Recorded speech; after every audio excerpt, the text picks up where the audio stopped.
دکی سے خبر شامل کرتے ہیں۔ محمد علی زرکون کے مطابق secretary livestock and dairy development Balochistan Tayyab Lehri نے کہا، لائف سٹاک میں انقلابی تبدیلی لا چکے ہیں، مالداروں کے مسائل حل کے لیے ہر ممکن اقدامات کر رہے ہیں۔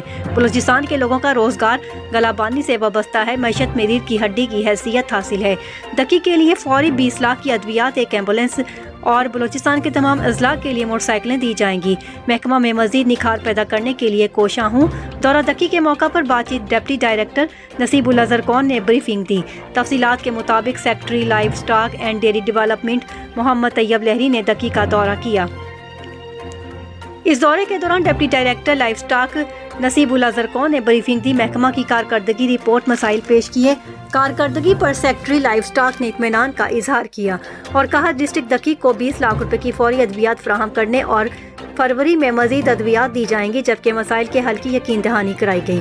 ڈاکٹرز اور آفیسران کو مالداروں کے ساتھ اچھی برتاؤ، ادویات کی فراہمی، مزید کیمپ لگانے اور ہر ممکن مدد کرنے، ان کے مسائل کرنے کی ہدایات، جبکہ ڈپٹی ڈائریکٹر ڈاکٹر نصیب اللہ زرکون کی جانب سے ان کے اعزاز میں اشاعہ دیا گیا۔ اس موقع پر ویٹنری آفیسر ڈاکٹر نصیب زرکون، ویٹنری آفیسر ڈاکٹر محمد یار ترین، ڈاکٹر طارق و دیگر موجود تھے۔ سیکٹری لائف سٹاک طیب لہڑی نے کہا، بلوچستان ایک پسماندہ صوبہ ہے، صوبے کی معیشت میں لائف سٹاک ریڑھ کی ہڈی جیسی حیثیت رکھتی ہے۔ بلوچستان کے لوگوں کا روزگار گلابانی سے وابستہ ہے۔ انہوں نے کہا، مالداروں کے مال مویشیوں کو تحفظ، بہتر صحت مند بنانے کے لیے ویکسین، ادویات کی فراہمی سمیت ہر ممکن اقدامات کر رہے ہیں۔ محکمہ میں انقلابی تبدیلی لا چکا ہوں، مزید بہتر بنانے کے لیے شب و روز کوشاں ہوں۔